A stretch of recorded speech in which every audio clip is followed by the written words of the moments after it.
Higher Loyalty Summary. A Higher Loyalty shares James Comey's experiences as the director of the FBI and outlines what he learned about leadership, ethics, and politics throughout his life, career, and experiences with President Trump, who was the reason he lost his job in May of 2017. Even if you don't care much for politics, you've probably at least heard the name James Comey. He's been in the news a lot in the last few years. He served as director of the FBI from 2013 until his controversial dismissal by Donald Trump in May 2017. As a lawyer, he did many other things, such as prosecuting the insider trading case against Martha Stewart and helping Rudy Giuliani in his crusade against the New York Mafia in the 1980s. Let's just say he's a man who isn't short on interesting life stories. In his book, A Higher Loyalty, Truth, Lies, and Leadership, James Comey gives us a never-before-seen look into his life. We follow Comey from his upbringing as a bullied kid in New York through his long, high-profile career in government. From working to change the Bush administration's surveillance and torture policies to overseeing Hillary Clinton's email investigation and investigating the Trump campaign's ties to Russia, he has been involved in some of the biggest cases of our recent history. He gives these stories and more, and shares what he has seen makes a truly effective leader through his vast experience.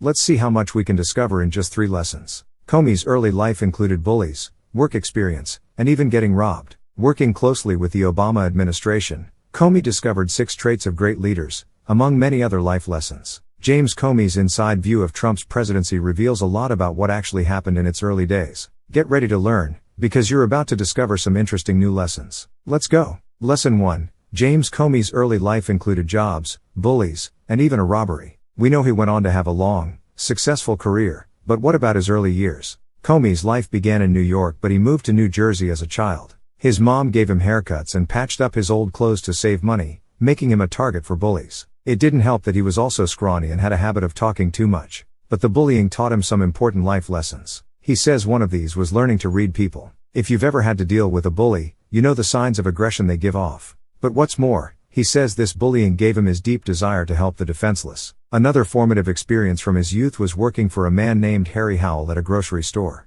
Howell taught him how to be a good leader by showing him that you can be powerful and still be understanding and have compassion at the same time. Howell worked hard and had high standards, but he knew when it was necessary to show mercy when people made mistakes. Another major shaping moment for Comey was when he was robbed in his own home at just 16. The man held him and his brother at gunpoint and demanded money. The event was terrifying, but they both survived without harm. Naturally, it had a deep effect on him personally. For the first time, he reflected on what was important in life and decided he would choose a career that would help people directly. Lesson 2. President Obama taught Comey a lot about many things, including leadership. Comey began working as the FBI director in 2014, under President Obama. In his time working with Obama, he was deeply impressed with how effective and intelligent Obama was as a leader. Comey lists 6 traits that make a great leader. They are: a strong sense of decency and integrity, possessing the confidence to be humble, a fair balance of toughness and kindness, transparency in their motivations and awareness that everyone wants their work to be meaningful, the understanding that words are important, but actions are even more important.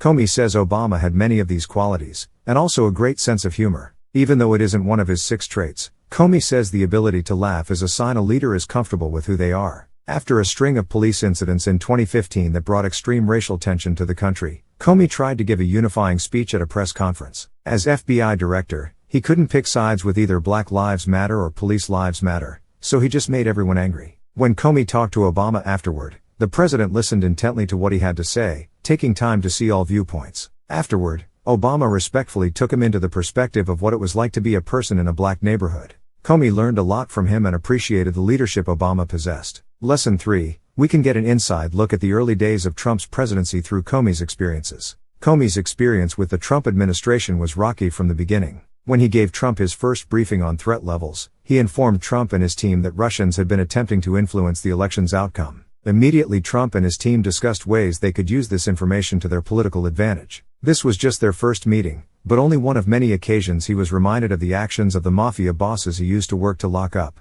Soon, more evidence of Russian connections arose. For the next months, Trump would call Comey to his office and tell him he shouldn't believe the information. Repeatedly he asked for his loyalty. As you'd probably expect, Comey didn't pledge his loyalty to Trump. After all, he hated bullies and it was a huge ethical concern. But he did start making memos to record all the times Trump asked they speak privately. All modern presidents consider talks like these between the president and FBI director to be inappropriate. Nevertheless, Comey did his best to remain free of bias and expected to serve out the next 10 years as FBI director. During Trump's last call to Comey in April of 2017, Trump expressed his disappointment that Comey wasn't making more of an effort to lift the cloud of the Russia investigation. In May, Comey heard the news of his firing along with everyone else while he was in California on the job. Comey feels he lost his job for his refusal to influence the FBI investigations on the behalf of the president. He leaked his memos to the press, hoping it will lead to an investigation, though he knows there likely isn't enough evidence right now. But he ends by saying sooner or later, justice will prevail.